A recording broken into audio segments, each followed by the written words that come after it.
بسم الله الرحمن الرحیم. قدرمنو السلام علیکم. د افغانستان ژیوپولیټیک موقعیت او ملي ستراتیژي. افغانستان اساساً په وچه کې راګیر او د یو ځانګړي ژیوپولیټیک موقعیت څخه برخمن هیواد دی چې دغه موقعیت د سیمې هیوادونو لپاره د اتصال ښه یو فرصت برابر کړي. همدې ته په کتو افغانستان د ملي ستراتیژۍ په رڼا کې باید له ګاونډیو سره قوي ډیپلوماتیکي اړیکې جوړې کړي. افغانستان از نظر موقعیت ژئوپلیتیک و ژئواکونومیک یک کشور منحصر به فرد هست و در ادبیات سیاسی کلاسیک از افغانستان به قلب آسیا تعبیر می شد و در حال حاضر هم در ادبیات جهان معاصر افغانستان حلقه وصل اوراسیا محسوب می شود و همچنین نقطه اتصال آسیای مرکزی به جنوبی.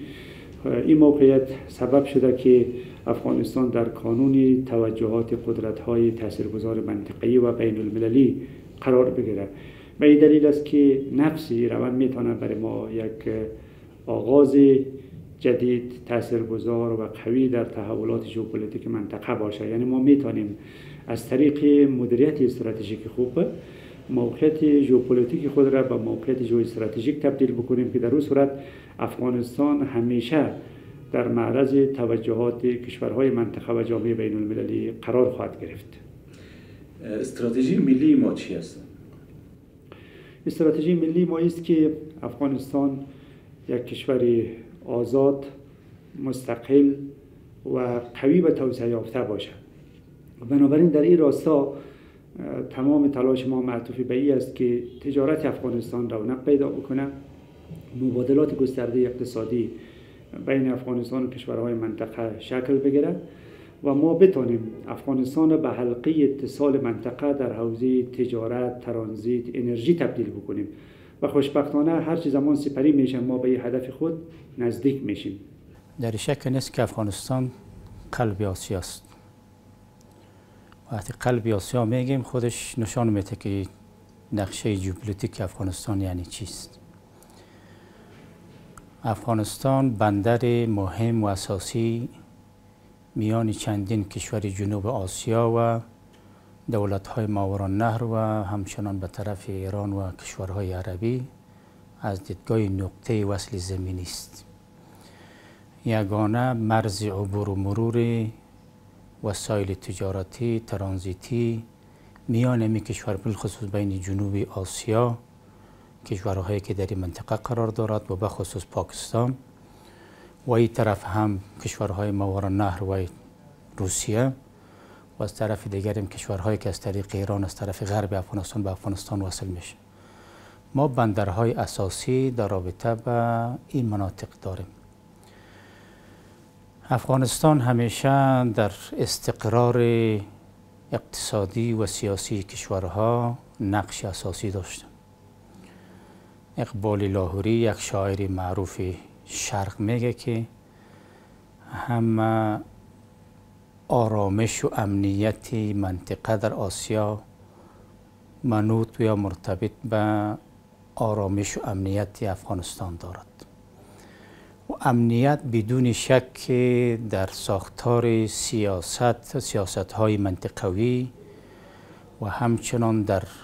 انتقال مواد ترانزیتی اقتصادی نقش اساسی دارد. بنابراین از اینجا دانسته میشه که افغانستان در قلب آسیا قرار دارد و می اساس از دیدگاه ژئوپلیتیک یک مؤثریت مهم در منطقه داره که از هیچ کس نمیتونه که انکار بکند. که وګورو البته د افغانستان لکه څنګه د ژئوپلیټیک هغه تعریف چې سوی ده د آسیا زړه بلل سوی ده، کولی سو موږ د ټول آسیایي هیوادو او اروپایي هیوادو البته د افغانستان له لارې څخه د دوی هغه سټراټیژیک اقتصادي پروژې چې هغه اوږدمهاله تعریف سوي دي، لکه موږ داسې چې وګورو ټاپي پروجیکټ چې څنګه د افغانستان پکې ډېر یو حیاتي رول درلودلی سي، که داسې موږ د 5 نیشن د ترانسپورټ یا د ریل پټلۍ هغه پروجیکټ د دوی وګورو یو اوږدمهاله پروژه ده، کولی سي په دغه سره افغانستان دغه ټول آسیایي هیوادونه سره وصل یا له یو بل څخه لرې کړي. نو په لکه څنګه د افغانستان زړه چې بلل د آسیا زړه بلل سوی د افغانستان دغسې البته په شکل د څلور لارې افغانستان د آسیا په مابین کې موقعیت لري کولی سي ټول نړیوال تجارت البته له دغې لارې څخه تیر سي لکه څنګه په تیره کې چې موږ تاریخ البته ګواه ده په دې چې د ابریشمو لار چې افغانستان ته یو ډېر غټ عواید البته په هغه وخت کې نسبت د ټولو آسیایي هېوادو څخه راتلله داسې که موږ وګورو البته د واخان بندر له چین سره او داسې تاجکستان او ازبکستان سره د افغانستان پولې کولی سي جنوبي او منځنۍ اسیا سره وصل کړي چې صرف موږ کولی سو بایر د هوا له لارې یا د ځمکې له لاره هغه نړیوال تجارت چې صرف او یا هغه مسافرین البته چې د افغانستان څخه عبور کوي نو تخمینا تر 6 تر 8 میلیارده ډالر کلنی عواید د افغانستان ته له دغو لارو څخه راتللی شي زمونږ ګران هیواد که بهر ته لاره نه لري خو الله د میلیاردو متر مکعب خوږو اوبو او په میلیاردو ډالرو د کانونو له شتمنۍ څخه برخمن کړی دی چې کولی شو پر مټې د ځواکمن اقتصاد څښتن شو ګوري افغانستان هم لکه دوبۍ او سنګاپور غوندې په یو چارواکي موقعیت لري افغانستان 6,52,000 کیلومتر مربع موقعیت لري چې دا اکثر وختو کې د جیوستراتیژیک له لحاظه کله داسې سوی ده چې د موږ په نقص تمام سوی ده یعنی اشغالګرو هیوادونو دلته کوشش کړی ده دا سیمه ونیسي او له دې د هندوکش له غرو نه لکه د امریکا اشغال چې تاسو ورته متوجه سئ د هندوکش له غرو نه مونیټورینګ وکړي په روسیې او چین باندې او ضمنا د روسیه وغواړي چې هغه خپله عمق استراتیژي د امریکا دا وه چې روسیه باید په انزوا کې وساتل سي او چین پرې نه ښودل سي چې ابرقدرت اول اقتصادي د جهان سي نو کله کله دا موږ په ضرر هم تمام سوی ده خو په اوس کې دغه موقعیت بنا پر دې چې اسلامي امارات غواړي چې یو متوازن او بېطرفه سیاست وارزوي و ضمنا اقتصاد المحوره اوس کې دا د وصل نقطې په هغه باندې ترنه استفاده کیږي او ضمنا تاسو متوجه سئ چې د اوکراین جنگ نه دی خواته روسیه غواړي چې بعضې تجاري توکي هغه د افغانستان له طریق نه د هند اوبو آزاد اوبو ته ولیږي چې د یو ښه وصل نقطه جوړه سوې ده او ضمنا دغسې که تاسې وګورئ د پاکستان توکي آسیا مرکزي ته او دغسې د هند و ایران و حتی د ترکیې پورې ډېر هیوادونه کوشش کوي چې د افغانستان له دې تجارتي موقعیت نه استفاده وکړي د ترانزیت په موقعیت واقعا هم چې افغانستان په یو ډېر ښه موقعیت کې قرار لري او په اوسنیو شرایطو کې چې کوم حکومت چې عبارت د اسلامي امارت نه په 6,50,000 کیلومتر مربع مساحت باندې حاکم ده او همدارنګه په افغانستان کې یو پوره امنیت موجود ده نو په دې اساس باندې د اسلامي امارت پالیسي چې له ټولو خواو سره ښې اړیکې اقتصادي او سیاسي اړیکې غواړي نو په همدې اساس موږ د همسایګانو نه غواړو چې د افغانستان د جیوپولیټیک اهمیت نه استفاده وکړي او هم په اقتصادي او سیاسي برخو کې له اسلامي امارت سره همکاري وکړي خو دا په داسې حال کې ده چې په تېرو 15 کلونو کې له دې جغرافیې نه د همسایګانو ډېرې نامشروع غوښتنې هغه چې د افغانستان له ملي منافعو سره په ټکر کې وي هغوی ډېر موارد ترلاسه کړي خو یو دم چې نوی اسلامي حکومت رامنځته کیږي او د دوی هغه ټول اهداف چې په افغانستان کې لرل غیر مشروع اهداف چې په افغانستان کې لرل هغه له خطر سره مخ شوي دي نو په دې اساس باندې همسایګان بیا یو ځل کوشش کوي چې هغه غیر مشروع اهداف چې په تیر کې درلودل او دلته ترلاسه کول هغه یو ځل بیا ترلاسه کړي نو اصلا اسلامي امارت باید همسایګانو ته قناعت ورکړي چې هغه موارد چې په تیر کې ترلاسه کول اوس نه سي ترلاسه کولای د افغانستان جغرافي حاکمیت ته باید احترام وکړي او د دوه طرفه روابطو په اساس باندې خپل مشروع غوښتنې او ګټې په افغانستان کې وپلټي خو پوښتنه دا ده چې افغانستان څنګه کولی شي له دغه ژیوپولیټیک موقعیت څخه اقتصادي سیاسي او امنیتي ګټه پورته کړي او هغه کوم عوامل دي چې د افغانستان په ژیوپولیټیک موقعیت تاثیرګذاره دي د تاریخ په اوږدو کې الله تبارک وتعالی چې افغانستان ته کوم ځای د ژیوپولیټیک په اساس باندې وربخلی دی په خلقت کې ورکړی دی افغانستان یې د تاریخ په اوږدو کې د مختلفو ننګونو سره مخ کړی د مختلفو فرصتونو سره هم مخ وه اما دا چې موږ د فرصتونو نه استفاده ونه شوای کړی دا د مو مشکل او زه فکر کوم دا د بندگانو خپل د نعمت نه د ښه استفادې ناتواني وه زما په فکر باندې افغانستان کولی شي له دغه موقعیت نه په مختلفو برخو کې ډېره ښه ګټه اوچته کړي اما په دوه شرطونو یو شرط دا دی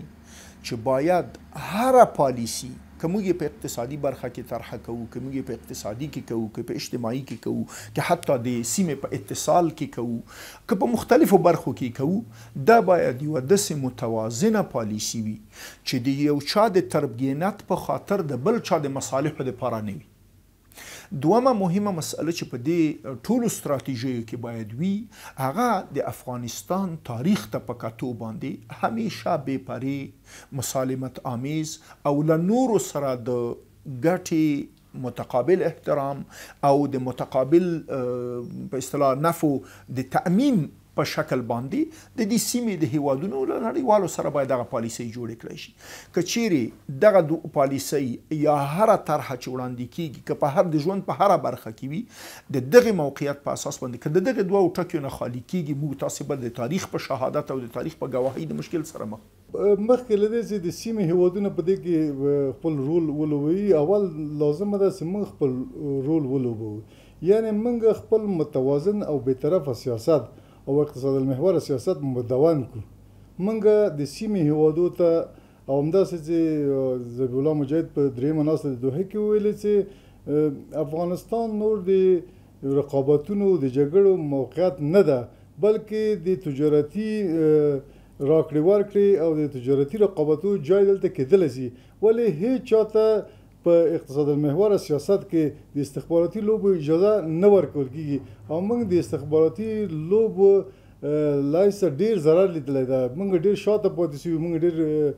خلک شهیدان شوي دي موږ اقتصاد وران شوی دی موږ د تعلیم و تربیه شاته پاتې ده بنا له دې نه اخواته یعنې درې کلن مزل نه دې خواته نور افغانستان د ټولو هیوادو دپاره د اقتصادي چارو او رقابتو میدان ده نه د استخباراتي ویل کېږي دا چې افغانستان ژیوپولیټیک موقعیت د جنگ له دوران او په 2000 لومړي کال کې د شانګهای سازمان جوړېدو څخه بدلون موندلی دی او چین او روسیې د بیا ځلې قدرتګیرۍ سره د نړۍ نظم کې لوی بدلون راوستی چې دغه بدلونونه مستقیما متناسب دي د افغانستان له اقتصادي شرایطو سره خوشبختانه افغانستان در حال حاضر در مرحله قرار دارد که از نظر امنیت سراسری یک نکته مطلوب هست نه تنها در داخل کشور در سطح مقایسه با کشورهای همسایه و منطقه بر اولین بار است که ثبات سیاسی و امنیت پایدار در افغانستان به وجود آمده و ما میتونیم از این طریق پروژه های کلان منطقه‌ای را مثل پروژه کاسا 1000 پروژه تاپی و همینطور خط آهن ترانس افغان که میتونه حلقه اتصال منطقه باشه و موقعیت ترانزیتی ما را هم تقویت بکنه به این دست بزنیم و همت بگماریم از این منظر است که از این منظر من فکر میکنم که ما به هر میزانی که دیپلماسی خود را فعال بسازیم که خوشبختانه دستگاه دیپلماسی ما فعال هست میتونیم اقناع کشورهای همسایه را فراهم بسازیم ولی واقعیت مسئله است که برخی همسایگان ما نسبت به تحولات افغانستان نگاه سیاسی دارد و تا زمانی که این نگاه سیاسی از اینا واقع گرایانه نشود تصحیح نشود من فکر میکنم که ما به اون نکته مطلوبی که در حرکت هستیم دست پیدا نمیکنیم از این منظر از طرف افغانستان هیچ مشکل وجود نداره کافی است برخی همسایگان ما در نگاه خود نسبت به تحولات افغانستان تجدید نظر بکنه واقعیت‌های افغانستان به رسمیت بشناسه به بهانه‌های مختلف در امور داخلی ما مداخله نداشته باشه مثلا هر از گاهی مطرح میشه حکومت همشمول حکومت همشمول یک موضوع داخلی برای مردم افغانستان است و هیچ ارتباطی نه به همسایه‌های ما نه به قدرت‌های بیرونی پیدا نمی‌کنه ما میتونیم این مسائل را از طریق مردم خود از طریق نظام خود برای راه حل پیدا بکنیم و منافع ملی خود را مثل کشورهای دیگر در دستور کار خود قرار بدیم امیدوار هستم کشورها این واقعیت درک بکنه و در واقع آنچه که مربوط به کشورها نمیشه او را در مجاری دیپلماتیک در صحنه‌های بین‌المللی مطرح نکنه که ما بتونیم همان گونه که به امور داخلی و کشورها مداخله نمی‌کنیم چنین رویه را از سوی کشورهای دیگر هم شاهد باشیم که به طرف تقویت همکاری‌های پایدار بین افغانستان و کشورهای همسایه و منطقه حرکت بکنیم. ګوري موږ یو خو ټول هیوادو ته د سیمې او د جنوبي اسیا او مرکزی اسیا دوی ته ویلي دي چې افغانستان نور د نیابتي جګړو او د استخباراتي لوبو میدان نه ده نو ځکه تاسو کولی شئ په هر عرصه کې د اقتصادي د موږ غېږ درته خلاصه ده، تاسو کولی شئ دلته سرمایه‌ګذاري وکړئ، تاسو کولی شئ د افغانستان له دغه چاره موقعیت نه د وصل په نقطې په حساب باندې خپل مالونه د ترانزیت په حساب یو بل ته ورولېږئ او ټول امنیت تامین ده، هیڅ نوع مشکل ورته نشته. موږ به مطابق د بین المللي قوانینو تاسو سره راکړه ورکړه کوو او تاسو مالونه به ډېر په امن کې هر چیز ته تاسو وغواړئ، که مرکزي اسیا ته لېږئ، که اروپا ته شرقي ته لېږئ، او که جنوبي ته اسیا ته لېږئ او آزاد اوبو د هند ته لېږئ، هېڅ نوع مشکل به ورته نه وي. او موږ هم ټولو د سیمې هېوادو ته دا ویلي دي چې تاسو ټولې اقتصادي راکړې ورکړې ته د افغانستان غېږه خلاصه ده، بلکې هیڅ نوع استخباراتي لوبه نور په افغانستان کې جای نه لري او د هغه دپاره د افغانستان ټول سرحدونه حفظ دي او د موږ د سرحداتو نه به هیڅ چاته ضرر ونه رسي. زموږ ستراتیژي باید یوازې په مذهب او یوازې په عنعناتو او یوازې د ژبې په شراکت او په هغه انساني احساساتو باندې ولاړه مسأله باید نه وي. دا باید په متقابلو ګټو او په متقابل احترام او په متقابل توازن باندې ولاړه پالیسي وي. او دا هم داسې یوه پالیسي نه وي چې یوه میاشت کې موږ ډېر مثبت و سخت خواږه و په بله میاشت کې بیا سخت سره ترخه و. داسې یوه پالیسي وي چې هغه د هیواد په ملي ګټو باندې ولاړه وي، د هیواد د خلکو نظر پکې شتون ولري او د افغانستان تاریخ ته په کتو باندې په هغه مسائلو باندې بنا وي چې همیشه زموږ د قوت ټکي اضافه کړي او زموږ د ضعف ټکي د مخې نه لرې کړی شي.